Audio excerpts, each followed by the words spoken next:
Respected teachers, respected viewers, আশা করি আপনারা সকলে ভালো আছেন।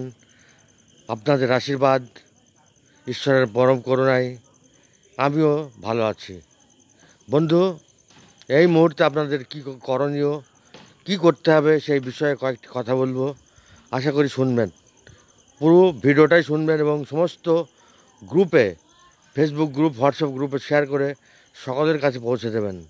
বন্ধু, আমরা শুনতে পাচ্ছি বিকাশ ভবন সূত্রে, অর্থাৎ বিকাশ ভবনে গিয়ে আমাদের সাথী ভাইরা, নেতারা যারা জেনে এসছেন যে খুব শীঘ্রই আমাদের ভাতা বাড়বে, এরকমই শুনছি এবং 200% শিওর দিচ্ছে। আজকে আমার সাথে কথা হয়েছে, এর আগে আমি শুনেছিলাম, কিন্তু তবু কনফার্ম হওয়ার জন্য আমি নিজে ফোন করলাম এবং তারপরে যেটা জানতে পারলাম যে 200% শিওর যে আমাদের ভাতা বাড়বে, আমরা একটা ভালো জায়গায় পৌঁছে যাব, এরকমই একটা শুনতে পাচ্ছি।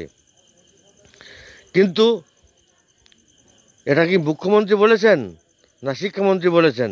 না, মুখ্যমন্ত্রী বলেননি, শিক্ষামন্ত্রী বলেননি, এটা বিকাশ ভবনের আধিকারিকরা বলেছেন। কিন্তু তাদের কথার কি মূল্য আছে? তারা যারা বলছে এটা কি কার্যকর হবে? তারা কি শিক্ষামন্ত্রী বা মুখ্যমন্ত্রীর কাছ থেকে শুনে বলছেন? এখন এটাই লাখ টাকার প্রশ্ন যে সত্যিই বাড়বে কি না। আর দিন গোনা কয়েকটা দিন বাকি আছে পুজোর। তাহলে পুজোর আগে বাড়বে না পুজোর পরে বাড়বে, এই বিষয়ে আমি ভগীরথ ঘোষকে জিজ্ঞেস করেছিলাম। ভগীরথ ঘোষ মহাশয় আমার চ্যানেলে এসে বলেছেন যে এরকম কোনো বিষয় নয়, এরকম কোনো খবর বিকাশ ভবনে নেই, সেই ধরনের যে শিওর খবর বাড়বে এরকম কোনো বিষয় নেই। তাহলে আমরা কোনটা বিশ্বাস করব? তাহলে যেহেতু দীর্ঘদিন ধরে আমাদের বঞ্চনা করে আসছে, তার জন্যে সরকার যেটা বলছে এবং তৃণমূলপন্থী সংগঠন যেটা বলছে, এটা কিন্তু বিশ্বাস করার জায়গায় নেই। যদি হয়ে যায় খুব ভালো, কিন্তু একটা অবাক ব্যাপার, পার্শ্ব শিক্ষক এসএসকেএমএসকে, অর্থাৎ সর্বশিক্ষার সাথে যারা যুক্ত তাদের ছাড়া আর বেশ কিছু সেক্টরে কিন্তু অনারায়ণ বেড়েছে, বেশ ভালো রকমই বেড়েছে। শুধু আমাদের আর পার্শ্ব শিক্ষক এসএসকেএমএসকে এদেরই মানে ভাতা বাড়েনি এবং এই জন্যে চরম একটা দুর্ভোগ। ভগীরথ ঘোষ মহাশয় আন্দোলনের ডাক দিয়েছেন নভেম্বর মাসের প্রথম অথবা দ্বিতীয় সপ্তাহ, এরকমই তিনি বলেছেন যে যদি এর ভিতরে ভাতা বৃদ্ধি না ঘটে, একটা ভালো সম্মানজনক ভাতা বৃদ্ধি যদি না ঘটে, তাহলে আমরা রাজপথে যাব। কিন্তু রাজপথে গিয়ে আমরা ভাতা কি বাড়িয়ে আনতে পারবো? এটাও একটা লাখ টাকার প্রশ্ন। কারণ ওইখানে আমরা কতজন হাজির হতে পারবো? আমরা সকল কি যেতে পারবো? অথবা মানে যতজন পার্শ্ব শিক্ষক আছে তার ভিতরে 2-5 হাজার বাদ দিয়ে সবাই কি যেতে পারবো? পারবো না। আমরা গেলে হয়তো 1,000, 1,500 এই কটা লোক যাব।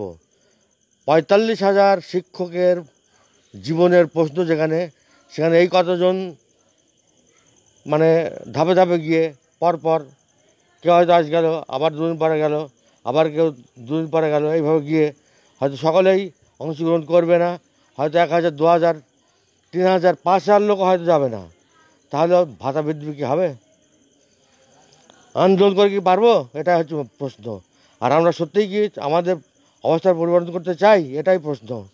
আমরা সত্যিই যদি চাই, তাহলে সমস্ত শিক্ষকদের এই আন্দোলনে পৌঁছাতে হবে। যদি তার ভিতরে অনারায়ণ বেড়ে যায়, 20,000 প্লাস হয়, তাহলে খুবই ভালো।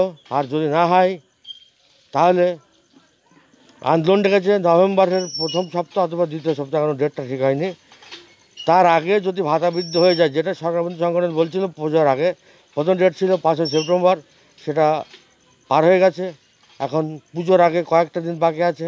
পুজোর আগে নাহলে পুজোর পর কয়েকটা দিন, তারপর নভেম্বর বিপ্লব, যেটা আমরা বলতে চাচ্ছি যে নভেম্বরে পার্শ্ব শিক্ষকদের জীবনের বিপ্লব ঘটাবো আমরা। এবং সেখানে যেটা আমাদের করতে হবে, সকলকেই পৌঁছাতে হবে। বন্ধু, আমাকে দেখতে পাচ্ছেন, আমার কথাও শুনতে পাচ্ছেন, আমার চোখ মুখ দেখতে পাচ্ছেন। আমার শরীর খুব খারাপ, আমার প্যারালাইজ, এই ডান হাত, ডান পা প্যারালাইজ হয়ে গেছিলো, এখন খুঁড়িয়ে খুঁড়িয়ে হাঁটতে পারি। 20 মিনিটের রাস্তা যেতে আমার মানে 2 মিনিটের রাস্তা যেতে আমার 20 মিনিট লাগে। খুব আস্তে আস্তে কোনো রকম হেঁটে হেঁটে যাই। আর কথাও অস্পষ্ট, কথা ঠিকমতো বলতে পারি না। খুব কষ্টে আপনাদের সাথে কথা বলছি। চ্যানেলটাও 2 বছর ধরে বন্ধ। এই চ্যানেলের কিছু ইনকাম ছিল 1000 1500 মাসে, সেটাও বন্ধ হয়ে গেছে। সবটাই বন্ধ, ভিডিও না করার কারণে চ্যানেলের যে অ্যাড আসে সেই অ্যাডটাও বন্ধ হয়ে গেছে। বন্ধু, আপনাদেরকে বলবো, আপনারা সকলেই চলুন, আমিও যাব। আমার নিজের স্বার্থে, সকলের স্বার্থে আমি যাব। আপনারাও নিজের স্বার্থে এবং সকলের স্বার্থে, আপনি যদি যান আপনার স্বার্থও রক্ষা হবে এবং সকল পার্শ্ব শিক্ষকের স্বার্থ রক্ষা হবে যদি আমরা সকলেই যাই।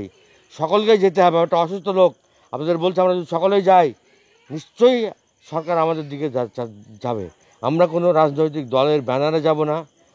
আমাদের নিজের জীবন জীবিকার তাগিদে, নিজের পরিবারকে বাঁচানোর তাগিদে আমরা যাব। কোনো দলের হয়ে, কোনো রাজনৈতিক দলের লোক সেখানে থাকবে না, এটাই করা উচিত। এবং কোনো রাজনৈতিক অভিসন্ধি নিয়েও কেউ যাবে না। এরকমভাবেই সে আন্দোলনটা সংগঠিত করতে হবে যদি বেতন বৃদ্ধিটা না হয়। বন্ধু, এইটুকুই জানালাম। পরবর্তীতে আবারও ডিটেলস আপনাদেরকে জানাবো।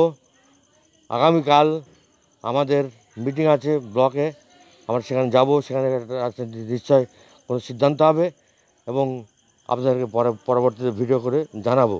আর আপনারাও প্রস্তুতি নেন। প্রথমে চেষ্টা থাকবে আমাদের যে সরকার বাড়িয়ে দিক, আর যদি না করে তাহলে আমাদের ব্যাগ গুছিয়ে বিকাশ ভবনের সামনে গিয়ে ধর্নায় বসতে হবে। যতদিন না হবে আমরা পর্যায়ক্রমে সকলে গিয়ে আমাদের দাবিটা আদায় করে আসবো। ধন্যবাদ।